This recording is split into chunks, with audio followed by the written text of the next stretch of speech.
Quero saudar os irmãos com a paz do Senhor. Para mim é uma satisfação estar novamente nessa igreja, rever pastor Paulo, pastora Marta, juntamente com seus filhos, noras, como também uma satisfação imensa ver a igreja do Senhor novamente.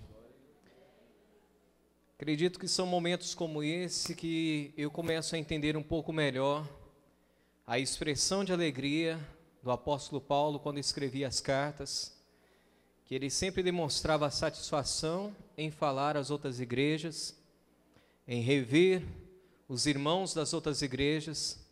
Assim também é a nossa satisfação de rever os irmãos que aqui estão. Temos um grande prazer de aqui estar.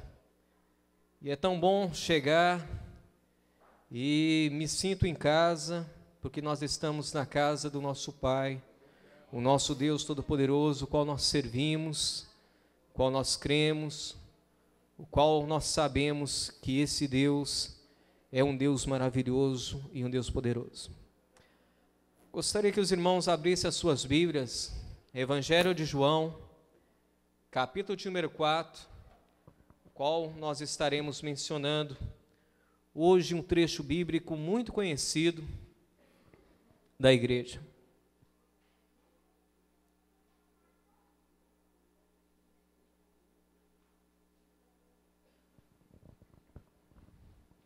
O quarto evangelho, Evangelho de João, capítulo de número 4. Nós estaremos lendo a partir do versículo de número 3.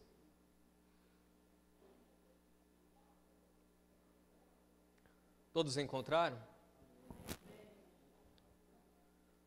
A partir do versículo de número 3, João capítulo número 4, nos diz assim: Deixou a Judéia e foi outra vez para a Galiléia, e era-lhe necessário passar por Samaria. Foi, pois, a uma cidade de Samaria chamada Sicar, junto da herdade que Jacó tinha dado a seu filho José. E estava ali a fonte de Jacó. Jesus, pois, cansado do caminho, assentou-se assim junto da fonte. Era isso quase a hora sexta. Veio uma mulher de Samaria tirar água. Disse-lhe Jesus, dai-me de beber. Porque os seus discípulos tinham ido à cidade comprar comida. Disse-lhe, pois, a mulher samaritana: Como, sendo tu judeu, me pedes de beber a mim, que sou mulher samaritana? Porque os judeus não se comunicam com os samaritanos? Jesus respondeu e disse-lhe: Se tu conheceras o dom de Deus, e quem é que te diz, dai-me de beber, tu lhe pedirias, e ele te daria água viva. Disse-lhe a mulher: Senhor, tu não tens com que tirar, e o poço é fundo. Onde, pois, tens a água viva? És tu maior do que Jacó, o nosso pai, que nos deu o poço, bebendo ele próprio dele, e os seus filhos e o seu gado? Jesus respondeu e disse-lhe: Qualquer que beber desta água, tornará a ter sede, mas aquele que beber da água que eu lhe der, nunca terá sede. Porque a água que eu lhe der se fará nele uma fonte de água a jorrar para a vida eterna. Disse-lhe a mulher: Senhor, dai-me dessa água, para que não mais tenha sede e não venha aqui tirá-la. Disse-lhe Jesus: Vai, chama o teu marido e vem cá. A mulher respondeu e disse: Não tenho marido. Disse-lhe Jesus: Disseste bem, não tenho marido, porque tiveste 5 maridos, e o que agora tens não é teu marido. Isso disseste com verdade. Disse-lhe a mulher: Senhor, vejo que és profeta. Nossos pais adoraram neste monte, e vós dizeis que é em Jerusalém o lugar onde se deve adorar. Disse-lhe Jesus: Mulher, crê-me que a hora vem, em que nem neste monte, nem em Jerusalém adorareis o Pai. Vós adorais o que não sabeis, nós adoramos o que sabemos, porque a salvação vem dos judeus. Mas a hora vem, e agora é, em que verdadeiros adoradores adorarão ao Pai em espírito e em verdade, porque o Pai procura a tais que assim o adorem. Deus é espírito, e importa que os que o adorem, adorem em espírito e em verdade. Amém, irmãos? Somente até aí, os irmãos podem se assentar.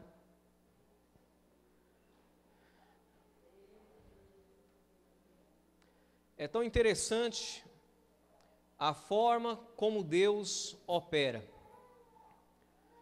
E eu estava ainda no púlpito no domingo passado, quando pensava a respeito dessa responsabilidade de trazer uma palavra aqui, e Deus me despertou para este fato, narrado nesse diálogo em João, capítulo número 4, o qual nós lemos, que mostra um diálogo entre uma mulher samaritana e Jesus Cristo judeu. Se nós ficarmos atentos sobre esse diálogo e sobre a circunstância que estava aqui neste episódio, sobre o horário, sobre a descrição histórica, sobre o período da vida, e se nós pudéssemos contextualizar colocando um tema bíblico, poderíamos estar falando a respeito sobre Deus restaura, restitui projetos na vida de uma pessoa. Deus restitui projetos na vida de uma pessoa. Quando se fala na abordagem desse termo, restauração, restituição, nós poderíamos utilizar outros sinônimos parecidos com este termo. Eu, quando era na minha adolescência ainda, tomei conhecimento desta expressão, restituição.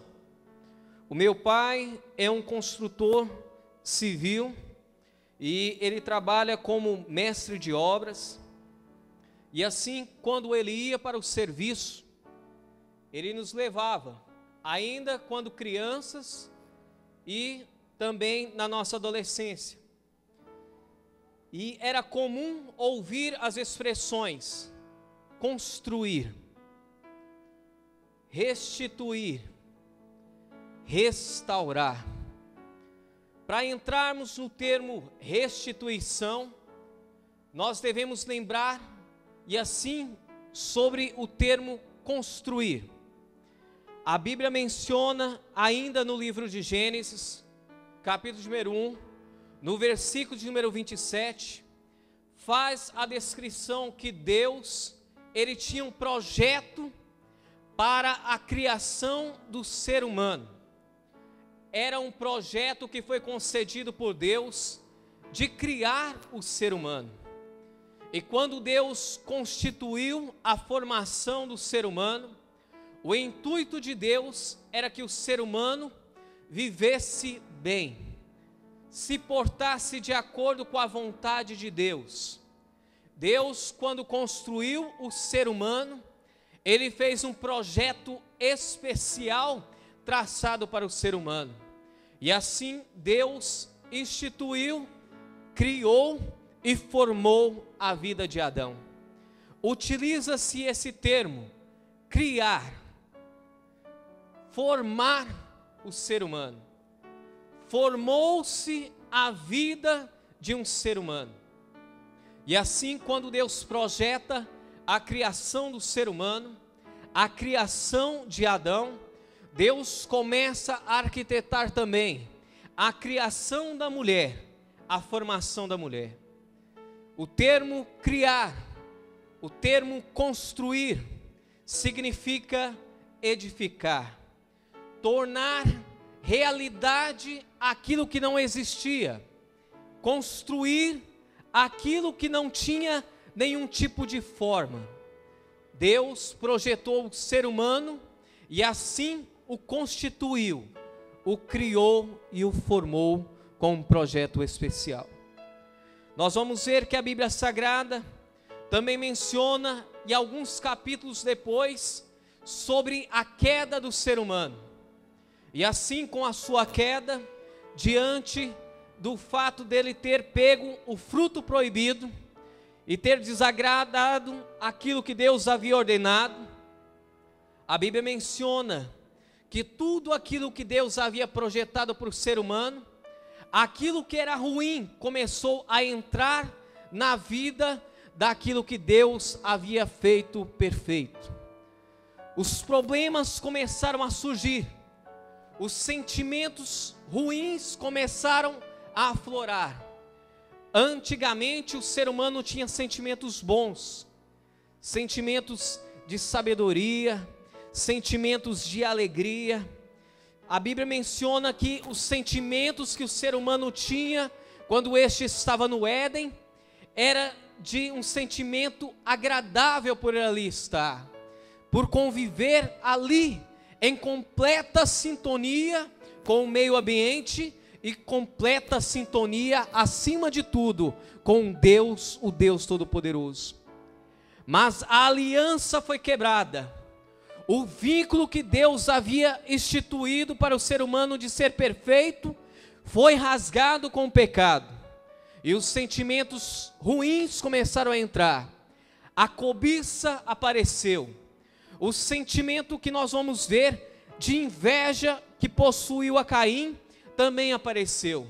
Se nós olharmos, alguns se levantaram e rebelaram contra o próprio Deus, não deram crédito mais à voz do Deus Todo-Poderoso, e assim o sentimento de dor, o sentimento de desprezo, o sentimento de agonia, o sentimento contrário àquilo que Deus havia instituído, começou a entrar na vida do ser humano, no projeto que Deus havia estabelecido.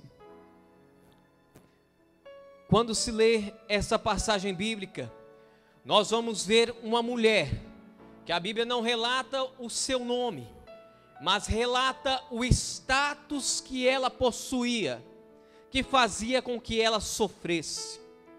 Se olharmos para a Bíblia Sagrada nestes versículos, nós podemos observar a vida desregrada que levava a uma certa mulher samaritana. Uma mulher que, quando de repente ela chega diante de um poço, já com o intuito de retirar a água, a Bíblia começa mencionando que Deus, Ele tinha algo de especial a realizar na vida de uma pessoa ali em Samaria. Quem sabe os discípulos não entendiam, quem sabe algumas pessoas já começavam a olhar para Jesus sem entender o porquê de Jesus ir até aquela região. Se nós observarmos o fato histórico, nós vamos ver que o samaritano, ele era conhecido como a pior tipo de espécie que um judeu poderia encontrar, a pior etnia que o judeu poderia se aproximar. E se nós lembrarmos em Lucas, no capítulo número 10, a partir do versículo de número 30, Jesus Cristo em uma certa vez chegou diante dos próprios judeus e falou a respeito de como eles desprezavam os samaritanos, quando ele cita a parábola do bom samaritano. O samaritano, ele tinha como costume cultuar no alto do monte, enquanto o povo de Israel tinha como costume cultuar em Jerusalém. Já surgia a divergência de ideias, saíram de um mesmo pai, chamado Abraão, saíram também da mesma descendência, chamada Jacó, e assim também saíram do outro patriarca, chamado José. Eles conheciam a história muito bem, de onde eles haviam saído. Eles eram religiosos, eles cultuavam da maneira deles, cultuavam e acreditavam estar cultuando a Deus. Mas a Bíblia menciona que Jesus, em um certo momento, ele deixou a Judeia e ele foi para a Galileia. E quando ele ia para a Galileia, a Bíblia menciona que era-lhe necessário passar por Samaria. Eu achei tão interessante quando falou a respeito dessa descrição, e eu observando o mapa, eu pude olhar um pouquinho sobre a distância que existia de uma região para outra. E se Jesus, ele quisesse passar, evitar de passar em Samaria, ele poderia evitar. Mas a Bíblia dá ênfase ao falar que era necessário passar por Samaria. Quem sabe os seus discípulos, que eram judeus, a maioria deles deve ter olhado para Jesus e falado assim: existe um caminho mais curto, existe uma região mais próxima para estar se passando, vamos evitar de ter contato com esses samaritanos. Quem sabe todos eles, que foram criados com base no judaísmo, quem sabe a maioria deles que ouviram falar dos seus pais, não chegue próximo de um samaritano, porque eles são seres que estão contaminados, são a escória, são o lixo da sociedade.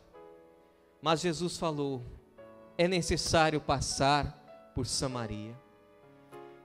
Quem sabe os discípulos nessa pergunta, e quando eles perguntavam para Jesus sobre tudo isso, sem mesmo entender, eles prosseguiram, seguiram a voz do Senhor.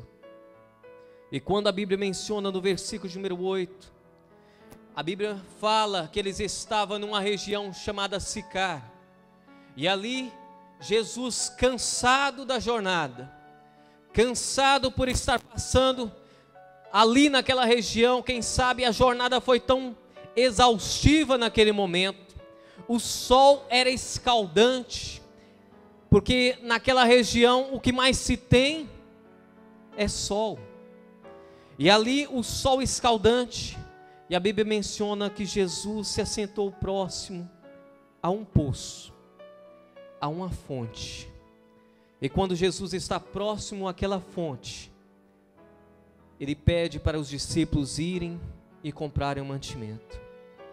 Os discípulos saem e Jesus fica sozinho ali naquele poço. O que Jesus estava esperando naquele momento? O que Jesus tinha como plano de fazer ali naquele momento?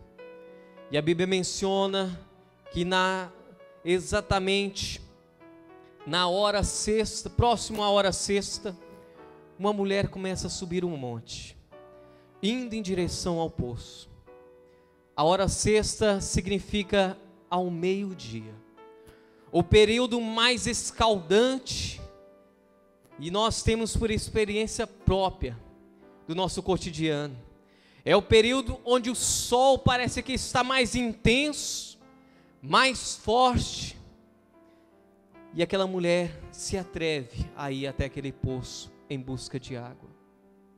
E quando aquela mulher se depara com Jesus, está ali diante daquele judeu, vendo aquele homem, ela não se atreve a falar com ele. Quem sabe ela olhou para aquele homem que ali estava, e pela história diz que a vestimenta de um judeu era diferenciada da vestimenta de um samaritano. E quando ela olha e vê um judeu diante do poço, quem sabe ela insistia em não olhar nos seus olhos, insistia em não olhar para a vida dele. Quem sabe ela esquivava-se de referir alguma palavra a ele. E quando de repente ela estava ali, pronta para retirar a água, Jesus fala com ela. E naquele momento, quando Jesus falou com ela, e quando Jesus disse: dai-me de beber, quem sabe ela assustou naquele momento, e ela pensou: olha o atrevimento desse homem, judeu. E foi isso que ela falou: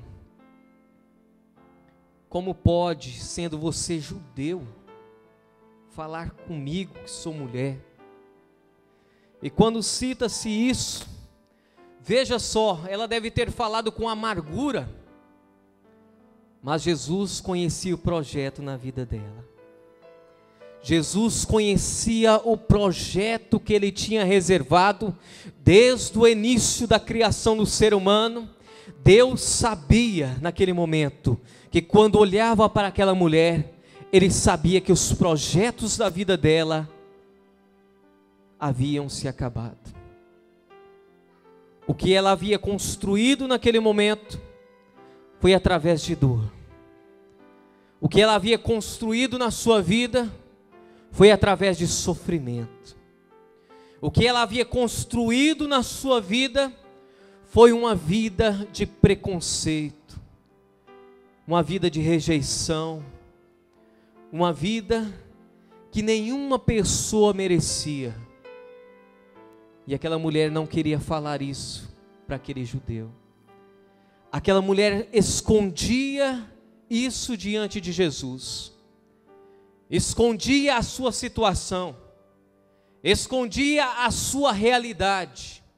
Ela ainda assim se achava no direito de rejeitar a palavra dele, e ela se sentia no direito de bater no peito e falar: eu sou samaritana, eu não me misturo com um judeu, eu não posso nem conversar com vocês. Quem sabe naquele momento ela pensou: esse judeu está precisando de mim, e quando nós precisamos deles, eles se esquecem de nós. Quando nós precisamos dele, ele não nos vê, eles fingem que nós não existimos, eles nos tratam como lixo, e agora esse judeu está precisando de mim, para retirar água, e ele quer água neste momento, e ela se acha no direito de falar e questionar: você, judeu, pergunta dessa forma, nós não nos misturamos, você não sabe disso. E quando de repente Jesus, ele começa a se apresentar, e ele fala: se tu soubesses quem é que te fala, você que me pediria água e eu te daria água viva. Eu fico imaginando a reação daquela mulher, se sentindo, por causa das habilidades e os instrumentos que ela tinha naquele momento, se sentindo sobre todas as coisas, e quando de repente Jesus vai e fala dessa forma, aí aquela mulher mais uma vez volta-se para Jesus, sabendo que ele é judeu, e fala: você seria maior do que o nosso pai Jacó, o qual também tomou a água desse poço, o qual também esteve aqui.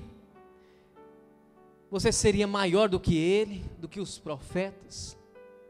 Quem sabe aquele ar de superioridade que ela observou a Jesus naquele momento, ela ainda se sentia como sendo a melhor naquele momento.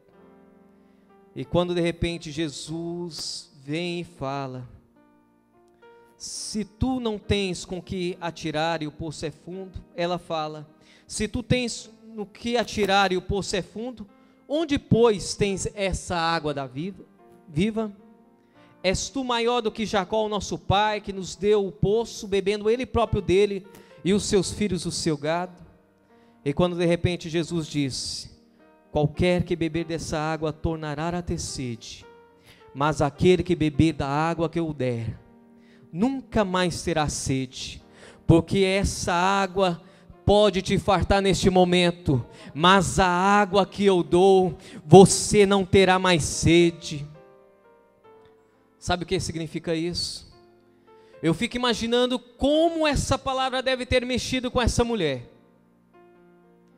Irmãos, enfrentar um sol escaldante, levar um cântaro juntamente consigo todos os dias, subir ao alto do monte e depois descer com aquele cântaro cheio, pesado, e de repente, quem sabe aquilo, ela falou assim: uma água da vida, viva, uma água viva.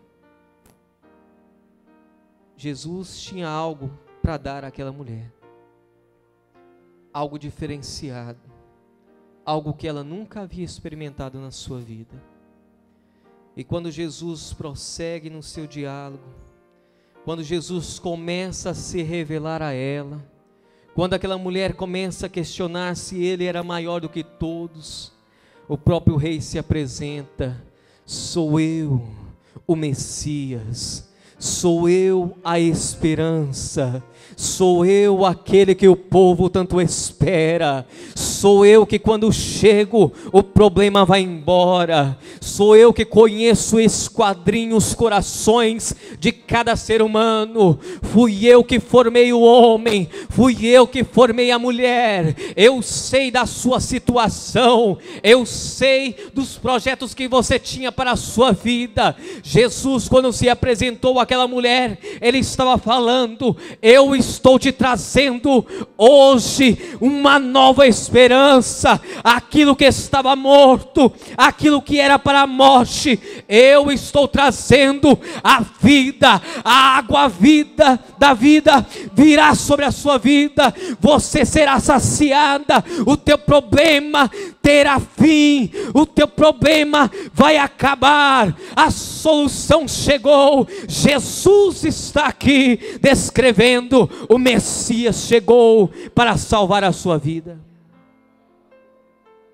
Jesus se apresenta a ela, Jesus descreve a ela quem Ele é, Ele descreve a ela que tem solução para os seus problemas, aquela vida conturbada. E quando aquela mulher ouve isso, alguém falando isso, alguém discursando, falando que era o próprio Messias, ela começa mais uma vez a prolongar o seu diálogo, ela começa mais uma vez a fazer perguntas a ele, ela queria saber mais, ela queria saber de onde vinha essa água, ela queria saber quem era aquele que estava falando com ela ali naquele momento, quem era aquele que se atrevia a falar com ela, sendo que a maioria das vezes as pessoas a rejeitavam, que a maioria das vezes, quando o ambiente que ela chegava, as pessoas começaram a excluí-la. Nós vamos ver que Jesus se atreveu a mostrar que tinha um projeto especial reservado para restituir naquela vida. O projeto de Deus haveria de se cumprir. Quando Jesus descreve: sou eu, quem sabe a lembrança daquela mulher foi lá no Antigo Testamento, quando o próprio Deus se manifestou a Moisés, falando no capítulo número 3 de Êxodo, aonde Moisés se atreve a falar com Deus, e Deus fala para tirar as sandálias, porque aquele lugar era santo. E de repente Jesus utilizou a mesma expressão que foi usada em Êxodo. Quando Moisés pergunta: quem eu direi que o Senhor é? Deus do alto dos céus brada e fala: diga para eles: eu sou. Eu sou. Deus, ao descrever isso, quando Jesus se atreve a falar isso, eu fico imaginando aquela mulher assustada naquele momento e naquela circunstância, se lembrando de tudo aquilo que havia ensinado a ela, desde o período de criança, os traumas da sua vida, as dificuldades enfrentadas, a jornada sofrida que ela havia passado, e ela ainda assim insistia em não falar sobre si mesmo, mas ela perguntava quem era aquele que estava ali.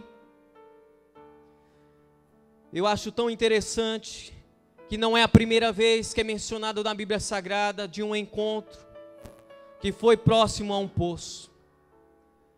Se olharmos na Bíblia Sagrada ainda em Gênesis, no capítulo número 24, nós vamos ver que o servo de Abraão, quando chegou com o intuito de tomar para o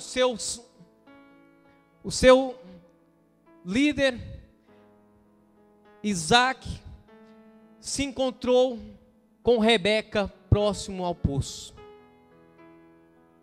Se nós olharmos no capítulo número 29, nós vamos ver que o próprio Jacó encontrou-se com Raquel próximo ao poço.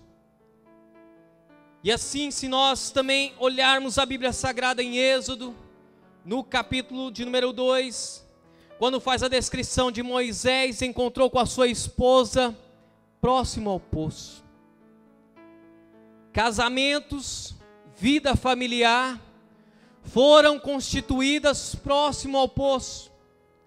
E aquela mulher era o quadro da vida dela, totalmente oposto àquilo que as outras mulheres haviam passado.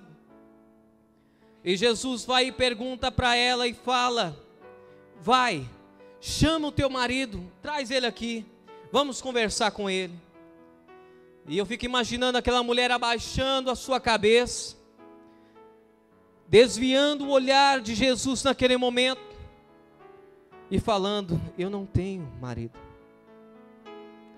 Jesus, sendo Deus onisciente, olha para aquela mulher e fala: você disse certinho, você disse que não tem marido, porque este que você convive não é seu marido, e você já teve 5 maridos. Sabe quando Jesus fala isso, irmãos? Imagine aquela mulher que minutos antes se achava bem na situação ali, e quando foi jogado a respeito das dificuldades e projetos que ela havia passado e que haviam sido frustrados com o passar do tempo, quem sabe ela lá no consciente ela pensou: era a única pergunta que eu não gostaria de responder neste momento, era a única coisa que eu não gostaria de comentar e falar neste momento. Mas Jesus estava mostrando: eu conheço quem você é, eu sei da tua dificuldade, de tantas as vezes que você projetou algo e de repente isso acabou. Foi a primeira vez, de repente você reconstruiu algo novamente pela segunda vez, um lar formado, a esperança renovada, e de repente acabou. Construiu pela terceira vez, quarta vez, quinta vez, e aquela mesma esperança acabou. Jesus estava falando: eu conheço muito bem a sua dificuldade. E quando aquela mulher olhou e falou assim: você é o profeta, você é um profeta enviado por Deus, você é um profeta. E de repente Jesus dá outra lição para ela. Significa que, se fosse na linguagem de hoje, falando para ela: eu sei que você tem o costume de subir a esse monte para adorar, e você está questionando se a adoração deve ser realizada aqui no alto do monte, por causa do contexto histórico e por causa do nome que foi a vida de Jacó e a vida de José. Quem sabe você está falando do contexto lá daquela outra região, lá de Jerusalém. Eu quero te falar, e Jesus começou a descrever para ela: está vindo uma hora diferente, e a hora está chegando, que os verdadeiros adoradores, eles adorarão o Pai em espírito e em verdade, eles erguerão as suas vozes. Jesus estava falando: é qualquer lugar que você clamar, Deus ouvirá dos céus e responderá a sua oração. Deus estava preocupado naquele momento em falar a ela: não importa onde você for, não importa onde você esteja, Ele continuará falando contigo.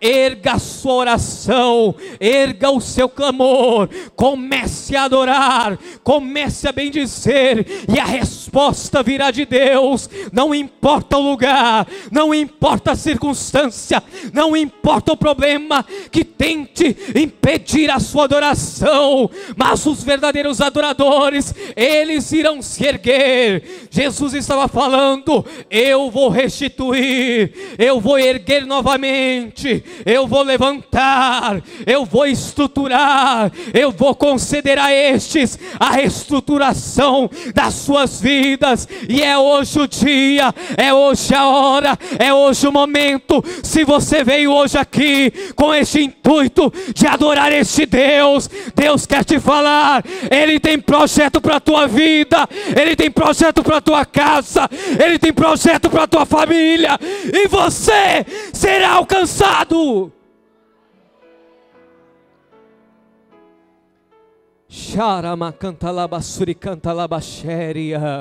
Deus tem projeto para a tua vida, meu irmão.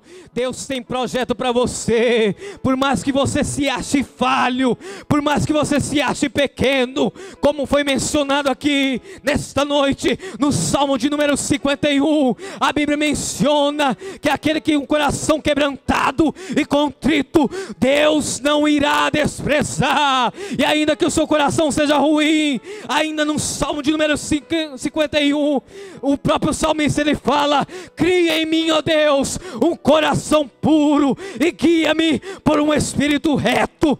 Deus está interessado na sua vida, Deus está interessado em você, Deus está interessado no projeto da tua vida.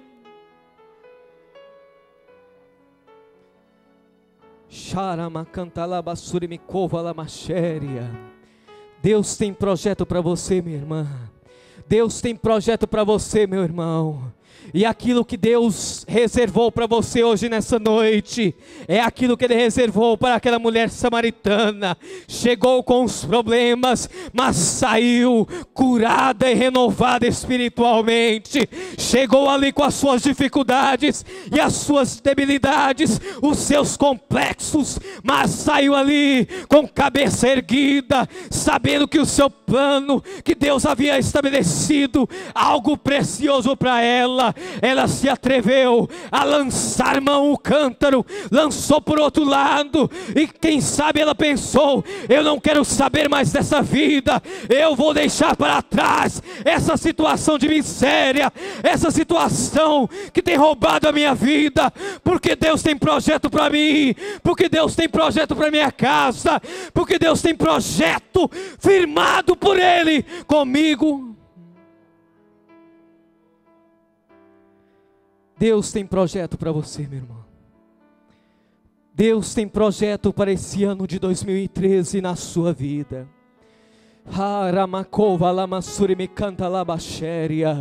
Quem sabe você falou: tantas vezes eu já errei, tantas vezes os meus planos foram frustrados, e eu não vejo sucesso, eu não vejo êxito.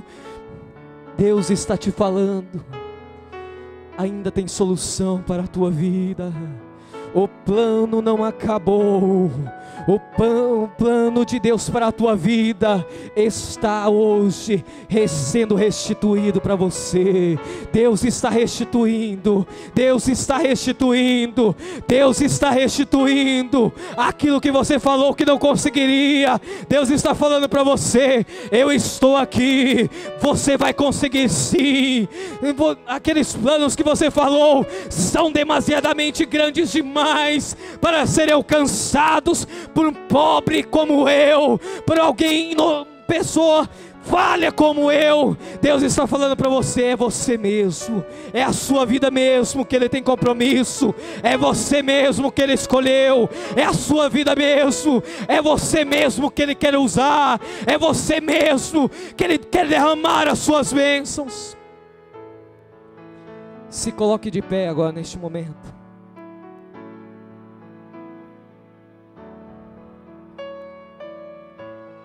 Você crê que com o encontro com Deus você pode ser restaurado?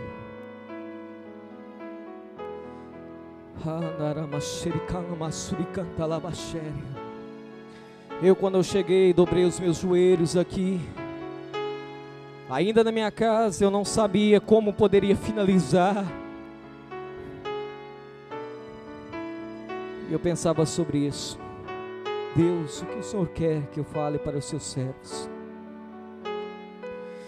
E quando eu dobrei os meus joelhos, Deus falou comigo: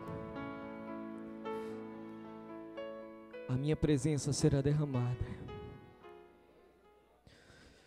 Os planos que acharam que não iriam conseguir seguir em frente serão concretizados. Deus falava comigo: o projeto para esse ano de 2013, acredite, confie, vai se concretizar, vai se cumprir. E quando bem você mesmo não pensar, quando você ver, as promessas de Deus virão sobre a sua vida. Feche os seus olhos neste momento. Erga sua voz em adoração a este Deus Todo-Poderoso. O que em ruína está, quero restaurar meus muros. Restaura minha casa, restaura minha família. Se atreva a falar com Ele. Restaura a comunhão. Se atreva a falar com que Ele. Se perdeu. Você está próximo ao poço. Você que diz que a sua vida chegou ao fundo do poço, é neste lugar mesmo que Deus quer encontrar contigo. É neste lugar que Deus tem reservado para você.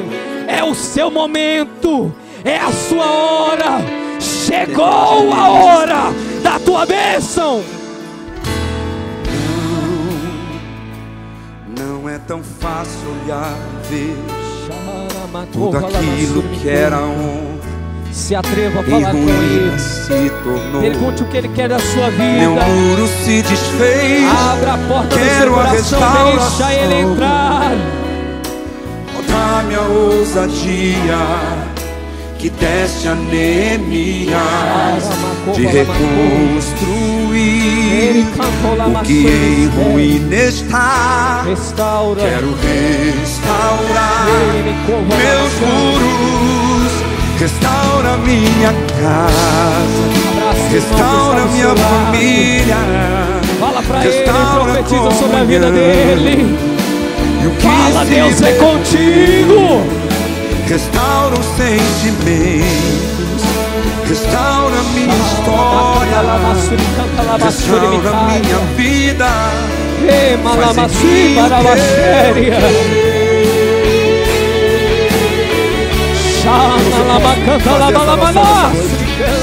O restaurador está aqui nessa noite. Deixa o Espírito Santo entrar na tua vida. Comece a falar: Deus, eu quero ser um adorador. Eu quero ser restituído. Eu quero ser restaurado. Eu quero ser tocado. A vida que eu levava, eu não quero levar mais. Restaura minha família. Restaura a comunhão.